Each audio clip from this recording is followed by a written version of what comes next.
Le vent du désert soufflait comme un vieux soupir fatigué, et Mara Collins sentit une chaleur étrange glisser contre sa nuque pendant qu'elle berçait Rosie dans sa poitrine. La petite dormait enfin, les cils collés par la sueur, la bouche entr'ouverte contre le tissu rêche de son châle. Depuis des semaines, pas une seule goutte de pluie n'était tombée sur la vallée de Silver Peak. Le sol craquait sous les pas comme si la terre elle-même mourait de soif, et chaque souffle d'air portait l'odeur sèche d'herbe brûlée. Mara fixait la ligne sombre des montagnes, toujours inquiète mais habituée au silence, ce silence qu'elle avait choisi après avoir perdu son mari dans l'accident de la mine. Les gens du village l'avaient jugée, murmurant qu'une veuve aussi jeune attirait le malheur. Ici, seule, elle n'avait plus à subir leur regard. Elle avait seulement sa fille, et c'était assez. Ce soir-là, pourtant, quelque chose n'allait pas. Un grondement sourd secoua la vallée. Pas la pluie. Pas l'orage. Juste un bruit sec, profond, comme si la montagne se déchirait. Mara se redressa. Une seconde plus tard, elle sentit l'odeur. Pas la fumée d'un feu de cheminée. Une fumée vive, âcre, qui mordait la gorge avant même qu'on la voie. Elle sortit précipitamment de la cabane, Rosie serrée contre elle. Au sommet du versant nord, une lueur orange commença à danser, minuscule d'abord, puis dévorante, avalant les arbres un par un. Le vent se renforça, changea de direction, et l'incendie bondit comme une bête lâchée. Mara se mit à courir. Elle mouilla le coin de son châle dans le dernier fond d'eau et le posa sur le visage de Rosie. Son cœur cognait si fort qu'elle en avait mal aux côtes. Elle voulut rejoindre le ruisseau à l'est, mais un tronc enflammé venait de s'effondrer sur le chemin. La chaleur devenait insupportable. Mara tenta de contourner, inspira trop fort, toussa, chancela. Le monde était rouge, lourd, irréel. Elle pensa à s'abriter derrière une pierre plate, protégeant Rosie de son corps, mais même là, la fumée brûlait ses yeux et son souffle devenait trop court. Elle murmura une prière qu'elle n'avait pas récitée depuis des années, persuadée que la fin arrivait. C'est alors qu'un bruit de sabots fendit le vacarme du feu. Un cheval surgit de la fumée comme un fantôme noir. Son cavalier, vaste silhouette couverte de suie, se pencha vers elle sans même ralentir. Mara eut à peine le temps de comprendre. L'homme sauta à terre, lui arracha presque la couverture pour la tremper contre sa gourde, l'enroula autour d'elle et de Rosie d'un geste sûr, puis la souleva comme si elle ne pesait rien.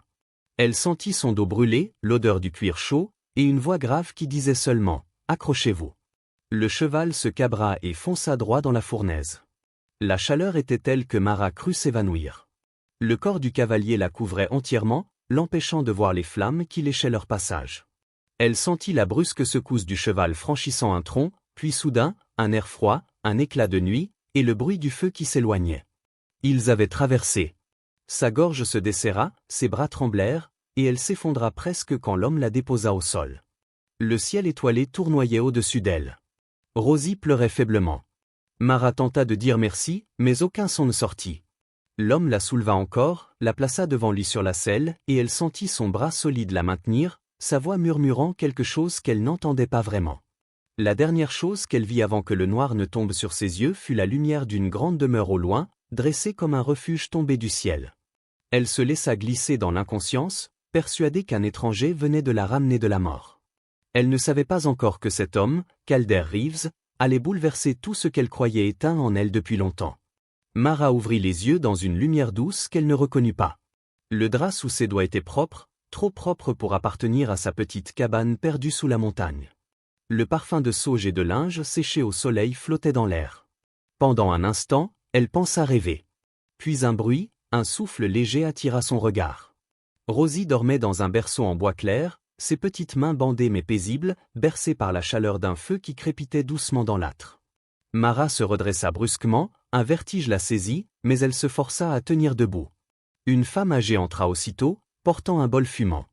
Son sourire était chaleureux, presque maternel. « Vous êtes en sécurité » murmura-t-elle. « Reposez-vous. Votre fille va bien. » Mara voulut répondre, mais sa gorge brûlée par la fumée la trahit. La femme, qui se présenta sous le nom de Donia Iné, l'aida à s'asseoir. Elle parlait avec cette douceur qu'ont ceux qui ont connu trop de vie et trop de drames pour juger encore. Elle expliqua que la maison appartenait à Calder Reeves, que c'était lui qui avait ramené Mara et Rosie 2 nuits plus tôt, en pleine tourmente de flammes. Mara sentit son cœur battre plus vite, sans savoir si c'était de gratitude ou de crainte. Elle connaissait son nom. Tout le monde connaissait Calder Reeves. Un homme d'immense terre, d'une réputation forgée de silence et de violence contenue. Certains disaient qu'il avait abattu de ses propres mains les hommes responsables de la mort de son frère. D'autres juraient qu'il vivait comme un loup, sans amis, sans famille, sans pardon. La porte s'ouvrit alors. Calder se tenait sur le seuil. Plus grand que dans son souvenir brisé par les flammes. Sa joue portait encore une trace sombre, une brûlure à peine refermée. Il avait retiré son manteau, et sa chemise propre contrastait avec la dureté de son regard calme. Quand ses yeux se posèrent sur Mara, un frisson remonta la colonne de celle-ci. « Vous êtes réveillé » dit-il simplement. Pas un mot de plus. Pas une question. Seulement une présence qui remplissait la pièce comme une ombre imposante. Mara chercha Rosie du regard, comme pour se rassurer. Calder suivit son geste et s'approcha du berceau. Il resta là, silencieux, observant la respiration régulière du bébé, ses doigts minuscules serrés autour du drap. Ses grandes mains calleuses semblaient hésiter, comme s'il voulait toucher mais n'osait pas. « Comment va-t-elle » demanda Mara enfin, la voix rauque. Il répondit sans la regarder, « Elle guérira. » Aucun dégât permanent. Elle laissa échapper un souffle qu'elle retenait depuis trop longtemps. Dès qu'elle put se tenir debout, Mara voulut partir. Elle n'avait jamais voulu dépendre de personne. Pas d'un voisin, encore moins d'un homme comme Calder Reeves. Mais quand elle tenta de faire quelques pas, ses jambes cédèrent. Calder la rattrapa d'un geste rapide et la soutint sans effort. Son torse était dur comme du bois, son odeur encore imprégnée de fumée et de cheval. « Laissez, dit-il. Vous ne tiendrez pas d'y mettre dehors. » Elle voulut protester, mais Donia Iné secoua doucement la tête. La vérité n'avait pas besoin de mots. Les jours suivants, un étrange équilibre s'installa. Calder ne parlait presque jamais, mais il était partout. Chaque matin, l'eau fraîche apparaissait devant la porte. Chaque soir, un seau de braise chaude attendait près du foyer. Quand Rosie s'agitait, Calder s'arrêtait dans l'encadrement de la porte, comme si sa simple présence apaisait l'air lui-même. Un après-midi, Mara se rendit sur la terrasse. Là, elle trouva Calder assis sur les marches, le dos contre la rambarde, et Rosie endormie sur sa poitrine. Sa main, immense, berçait doucement le dos minuscule de l'enfant, sans un mot, sans un geste inutile. Mara resta figée, incapable de comprendre ce mélange de force brute et de tendresse silencieuse. Pourtant, un malaise subtil grandissait en elle. Ce ranch, si vaste qu'il en semblait irréel. Cet homme, si secret qu'on ne savait où commençaient ses cicatrices.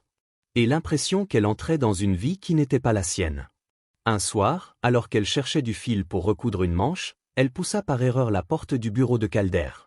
Une boîte en bois était restée entr'ouverte. Dans la pénombre, elle distingua une photographie ancienne, une femme au regard doux, aux cheveux relevés avec soin. Au dos, une phrase gravée à l'encre, « Pour la vie que nous n'aurons jamais, Lydia. » Mara sentit ses doigts se glacer. Elle referma la boîte aussi vite qu'elle l'avait ouverte. Une pensée s'imposa, douloureuse, tranchante.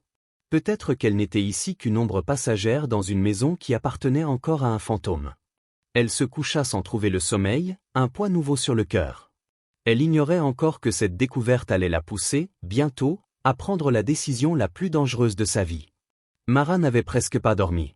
L'image de la femme sur la photographie la hantait encore au petit matin, comme si ce sourire lointain lui rappelait qu'elle n'était qu'une intruse dans un monde qui ne lui appartenait pas. Lydia. Ce nom résonnait dans sa tête comme un murmure interdit. Elle passa une main tremblante sur le front de Rosie encore endormie, puis prit une décision qu'elle croyait impossible la veille. Elle devait partir, maintenant, avant de s'attacher à un endroit qui ne l'attendait pas, avant de croire que ce ranch pouvait devenir un refuge. Elle rassembla quelques affaires, enveloppa Rosie dans une couverture et sortit en silence, le cœur serré. Le soleil n'était pas encore levé, la lumière grise rendait la terre froide et hostile. Elle monta en selle malgré ses forces encore faibles.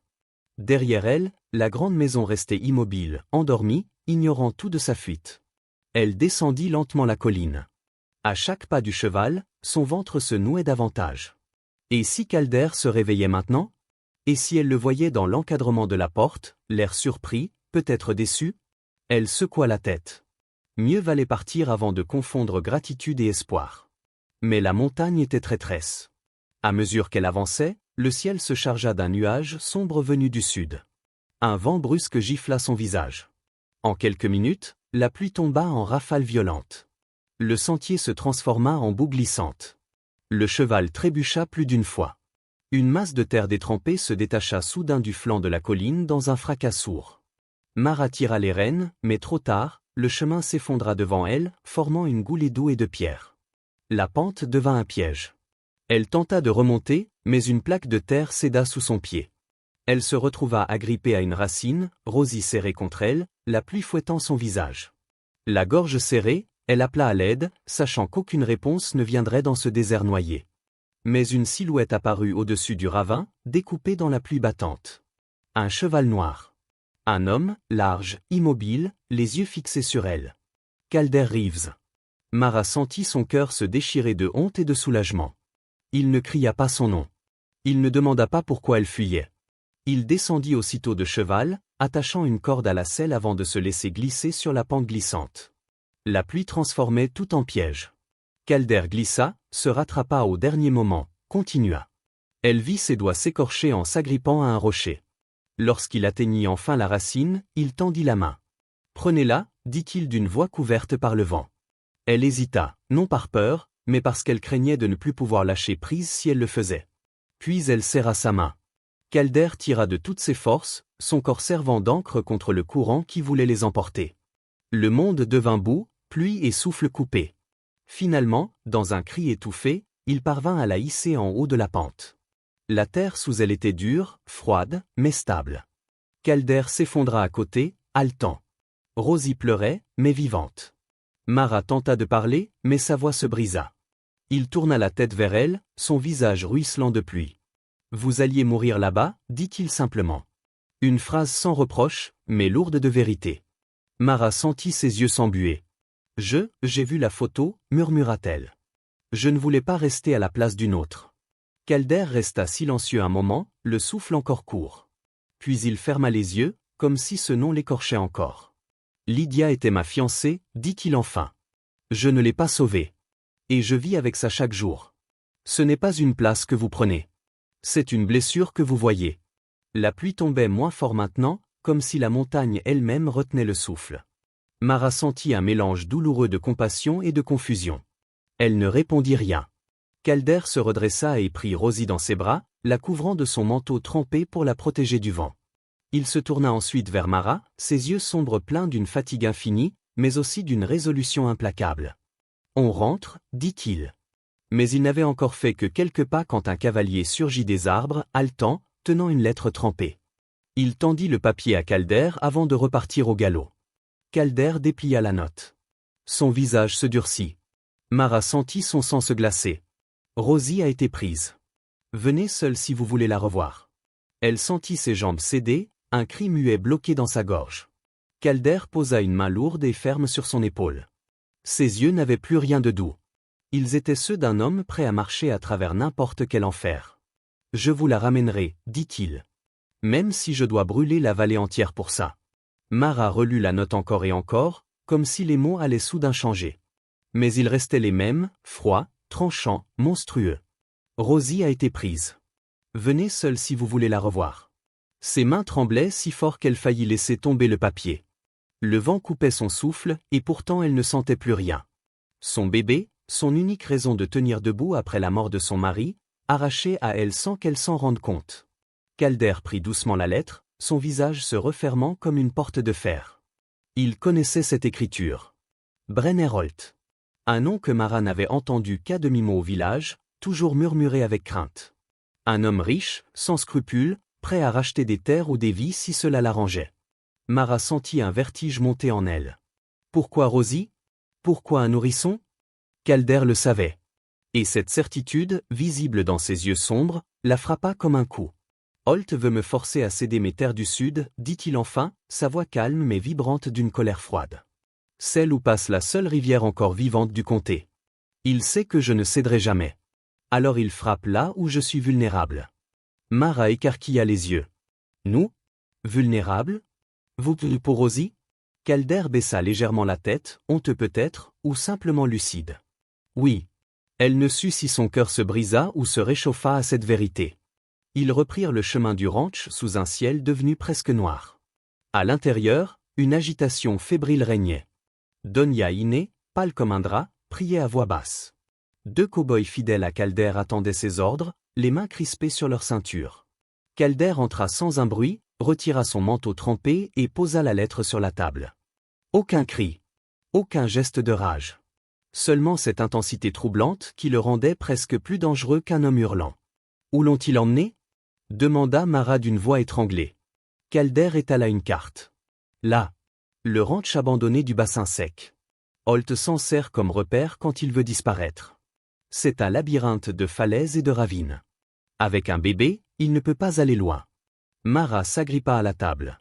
Je viens avec vous. Calder la fixa longuement, son regard cherchant la force plus que les mots. Non. Holt ne veut que moi. Si vous venez, vous serez en danger et vous l'empêcherez de négocier. Je ne laisserai pas Holt vous toucher. Mara sentit une colère froide monter en elle. Vous pensez que je vais rester assise à attendre qu'on me ramène mon enfant comme un colis livré au pas de la porte? Elle tremblait. Le feu dans ses yeux aurait pu brûler la maison entière. Calder soupira, passa une main sur son visage encore marqué par l'incendie. Je sais ce que vous ressentez. Non, vous ne savez pas, coupa-t-elle. Vous n'avez jamais porté un enfant en vous. Vous n'avez jamais senti la vie dépendre de votre souffle. Je viens. Il ne protesta plus. Il comprit que certains combats ne servaient à rien. Il donna ses consignes, 2 hommes partiraient avec eux mais resteraient à distance pour couvrir leur fuite. Lui avancerait en éclaireur. La tempête s'était calmée, mais la nuit tombait vite, avalant les collines comme une bête affamée. Avant de partir, Calder décrocha un vieux fusil accroché au mur. Mara le vit ouvrir une petite boîte en métal. À l'intérieur, une photographie abîmée, Lydia. Il la prit, hésita, puis la glissa dans sa poche. Cela serra le cœur de Mara, mais elle détourna le regard. Ce n'était pas le moment. Ils montèrent à cheval. Le vent avait cette odeur d'herbe mouillée et de terre blessée. Mara, grelottante, s'accrochait sans perdre de vue la silhouette noire de Calder, toujours en tête. Lorsqu'ils atteignirent la bordure du bassin sec, il leur fit signe de s'arrêter. Des sentinelles. Il descendit, prit de la boue et l'étala sur son manteau pour se fondre dans les ombres. Restez ici. Si je ne reviens pas avant l'aube, fuyez.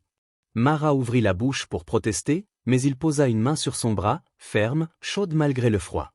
Je la ramènerai. Je te le promets. Ces mots, simples, frappèrent son cœur comme un coup de tonnerre. Il disparut dans la nuit. À l'intérieur du repère, Calder se déplaça comme une ombre. Il surprit 2 gardes près d'un feu mourant, neutralisa le premier d'un coup sec et tira dans la jambe du second avant qu'il n'alerte qui que ce soit. Dans une vieille étable en planche, il entendit un gémissement faible. Rosie. Attachée dans un box, enveloppée d'une couverture sale. Calder sentit son sang se figer. Comment pouvait-on menacer un bébé?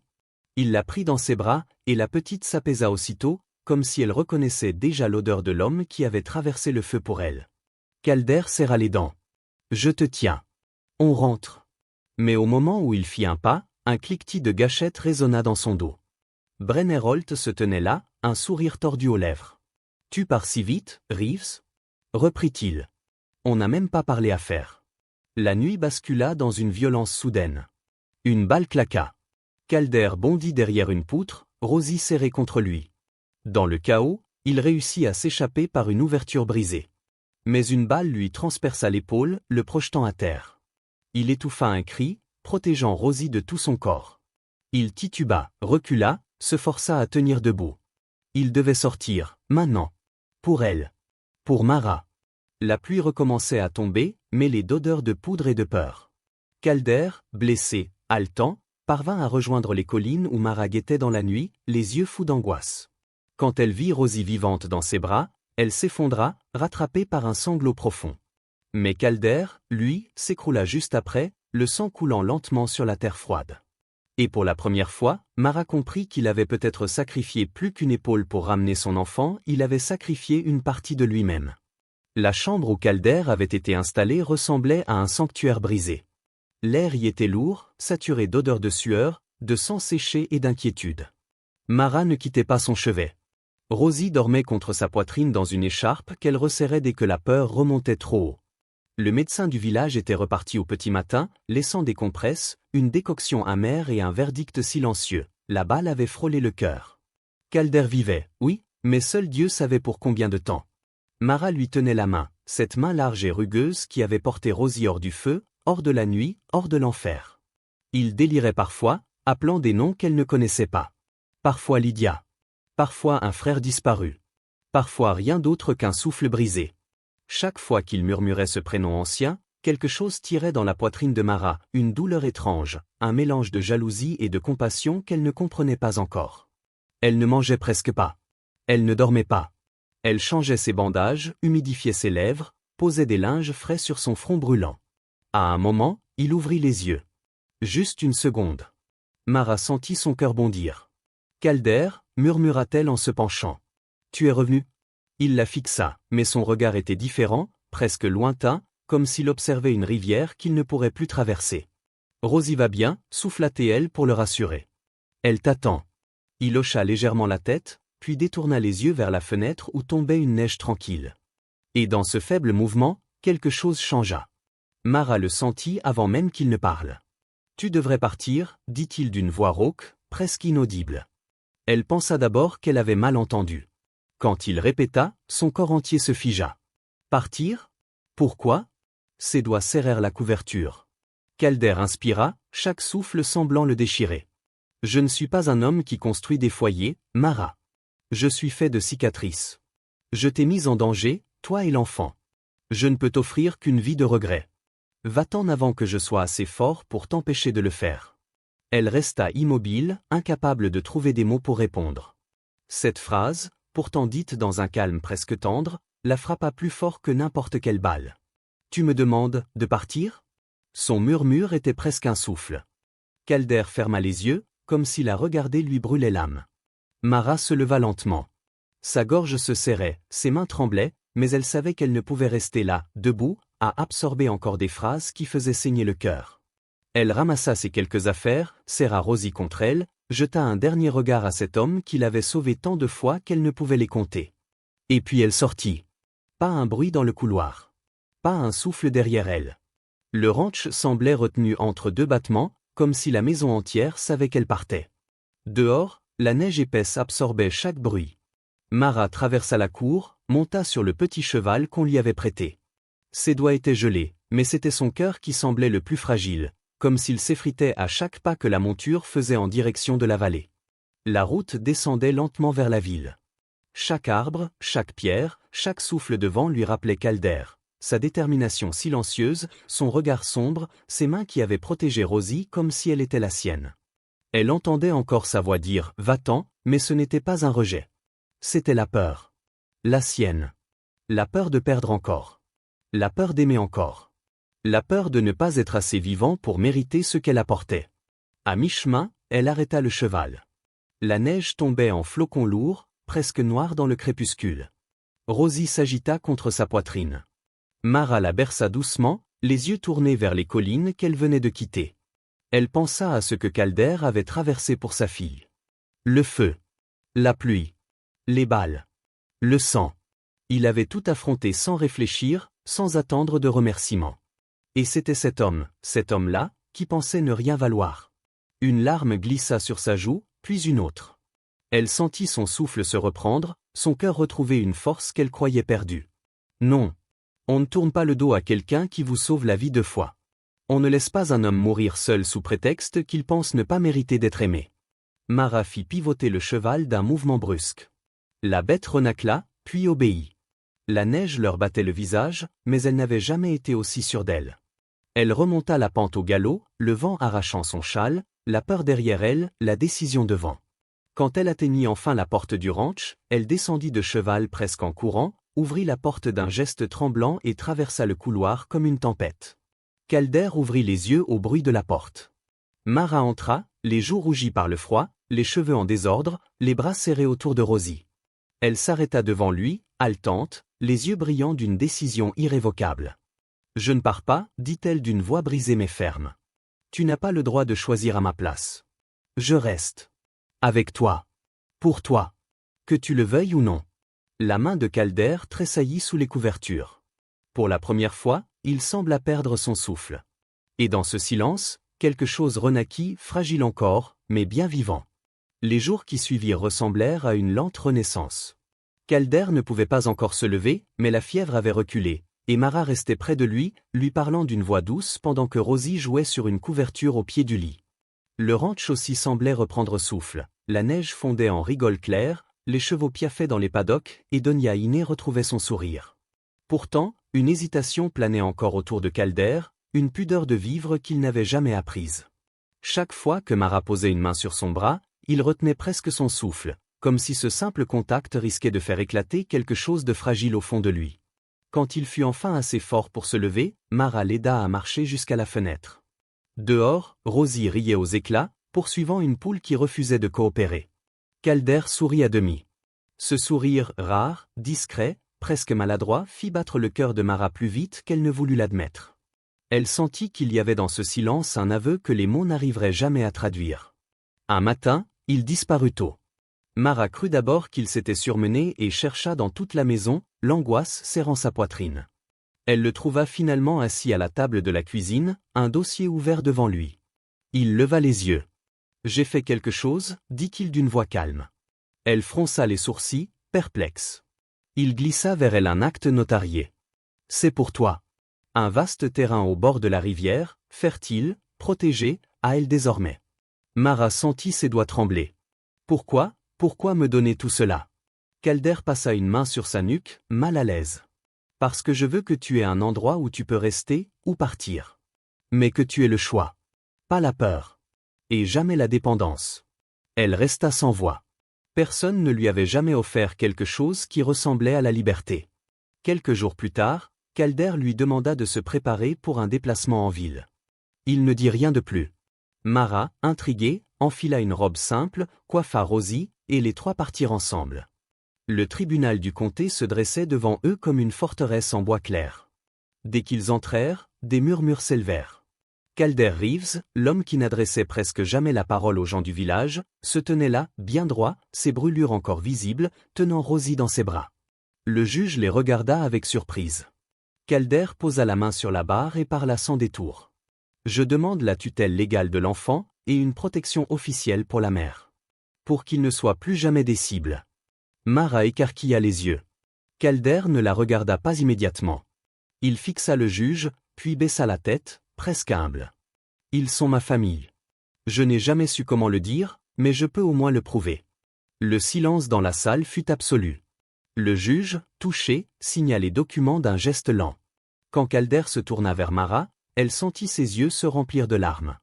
Elle ne savait pas quoi dire, alors elle posa ses doigts sur les siens, et il comprit. Le printemps arriva comme un souffle nouveau. Les anciennes terres brûlées autour de Silver Peak se couvrirent de fleurs sauvages. Sur le terrain que Calder lui avait offert, Mara installa un petit refuge pour chevaux blessés ou abandonnés. Calder l'aidait, sans un mot, avec cette force tranquille qui était devenue sa façon d'aimer. Ils nommèrent l'endroit la Clé des Braises, un hommage à ce feu qui avait failli les détruire mais qui, finalement, les avait réunis. Un soir, alors que le soleil rougissait la colline, Calder rentra de l'écurie avec un petit paquet enveloppé dans du velours bleu. Mara, surprise, l'ouvrit avec précaution. À l'intérieur se trouvait un médaillon en argent, légèrement cabossé, portant encore l'odeur d'une histoire ancienne. C'était celui de Lydia. Elle sentit son cœur se serrer. Calder s'approcha, posa doucement la main sur la sienne. « Je croyais que ce médaillon appartenait à une vie qui était finie, dit-il avec une voix basse. Mais aujourd'hui, je sais qu'il doit appartenir à quelqu'un qui porte la vie vers l'avant. Quelqu'un comme toi. » Mara referma le médaillon contre sa poitrine et se glissa dans ses bras, sans chercher à retenir ses larmes. Rosie courait autour d'eux, riant en chassant des lucioles. Le ciel s'assombrissait, mais rien n'était sombre autour d'eux. Calder posa son front contre le sien. « Je ne pensais jamais aimer encore, » murmura-t-il. Et pourtant, elle sourit, ses doigts glissant contre sa joue. C'est ce qui arrive quand la vie refuse d'abandonner. Ce soir-là, tandis que le ranch se drapait de lumière dorée, Mara comprit qu'elle n'était pas revenue par faiblesse, mais par choix. Par amour. Et qu'un homme, marqué par le feu et la solitude, avait appris à respirer de nouveau grâce à elle. Si cette histoire vous a touché, n'oubliez pas de vous abonner et de partager. Merci d'avoir voyagé avec nous.